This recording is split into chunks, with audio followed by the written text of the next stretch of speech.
دوستو، خواجہ غریب نواز سے الجھنے کا انجام اتنا برا ہوگا، یہ خبر جان کر آپ چونک جائیں گے۔ غریب نواز کی درگاہ کے نیچے مندر بتانے والے کی فیملی میں ایسی خطرناک بیماری ہو گئی ہے کہ جس کا علاج بھی ممکن نہیں ہے۔ یقین نہیں ہوتا تو خود اس بیان کو سن لیں جو ہم آپ کو آگے ویڈیو میں دکھائیں گے، جس میں بتایا جا رہا ہے کہ اجمیر درگاہ پر کیس کرنے والے اور درگاہ کے نیچے مندر بتانے والے کو خطرناک بیماری ہو چکی ہے۔ وہ کیا بیماری ہے اور کیا کیا اس کے ساتھ ہوا ہے، اس پوری ویڈیو میں دیکھیے اور جتنا ہو سکے اس کو دوسروں تک پہنچائیے۔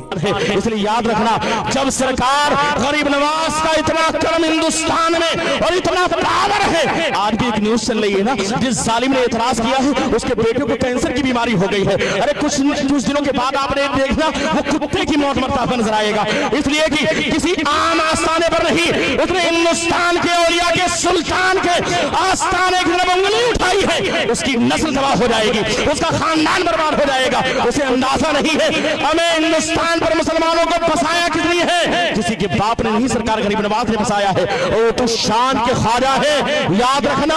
جب وہاں کے اس دور کے راجہ نے سرکار غریب نواز کی جگہ پر جہاں پر آپ بیٹھتے تو وہاں پر اپنے اونٹوں کو بیٹھال دیا، اور اس کے بعد جانتے ہیں غریب نواز کا اشارہ ہوا، اونٹ اٹھنے کے لیے تیار نہیں، لگاتار ان کے سپاہیوں نے کوشش کی، لیکن کسی کی ماں نے دودھ نہیں پلایا تھا کہ اپنی کوشش کرنے کے باوجود اونٹ کو اٹھا سکے۔ پتا کیا چلا،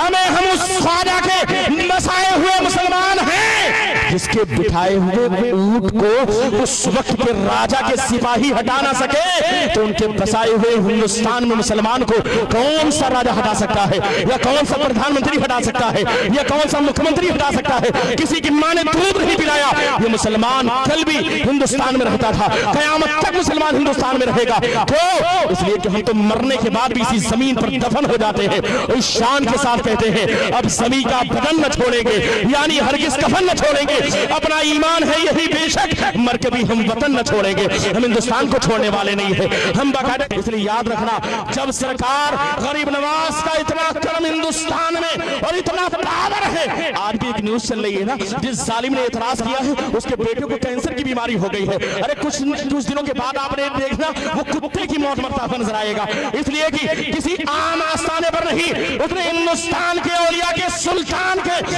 آستانے کی طرف انگلی اٹھائی ہے، اس کی نسل تباہ ہو جائے گی، اس کا خاندان برباد ہو جائے گا۔ اسے اندازہ نہیں ہے ہمیں ہندوستان پر مسلمانوں کو بسایا کتنی ہے، کسی کے باپ نے نہیں، سرکار غریب نواز نے بسایا ہے، وہ تو شان کے خواجہ ہے۔ یاد رکھنا، جب وہاں کے اس دور کے راجہ نے سرکار غریب نواز کی جگہ پر جہاں پر آپ بیٹھتے تو وہاں پر اپنے اونٹوں کو بیٹھال دیا، اور اس کے بعد جانتے ہیں غریب نواز کا اشارہ ہوا، اونٹ اٹھنے کے لیے تیار نہیں، لگاتار ان کے سپاہیوں نے کوشش کی، لیکن کسی کی ماں نے دودھ نہیں پلایا تھا کہ اپنی کوشش کرنے کے باوجود اونٹ کو اٹھا سکے۔ پتا کیا چلا، ہم اس خواجہ کے بسائے ہوئے مسلمان ہیں جس کے بٹھائے ہوئے اونٹ کو اس وقت کے راجہ کے سپاہی ہٹا نہ سکے، تو ان کے بسائے ہوئے ہندوستان میں مسلمان کو کون سا راجہ ہٹا سکتا ہے، یا کون سا پردھان منتری ہٹا سکتا ہے، یا کون سا مکھ منتری ہٹا سکتا ہے؟ کسی کی ماں نے دودھ نہیں پلایا، یہ مسلمان کل بھی ہندوستان میں رہتا تھا، قیامت تک مسلمان ہندوستان میں رہے گا۔ کیوں؟ اس لیے کہ ہم تو مرنے کے بعد بھی اسی زمین پر دفن ہو جاتے ہیں، اس شان کے ساتھ کہتے ہیں اب زمین کا بدن نہ چھوڑیں گے، یعنی ہرگز کفن نہ چھوڑیں گے، اپنا ایمان ہے یہی بے شک، مر کے بھی ہم وطن نہ چھوڑیں گے، ہم ہندوستان کو چھوڑنے والے نہیں ہیں، ہم باقاعدہ اس سرزمین کو چھوڑنے والے نہیں ہیں۔ یہ تو تمہارا معاملہ ہے کہ باقاعدہ یہاں سے نہ جانے کہاں تم بہا دیے جاتے ہو، بنگال کی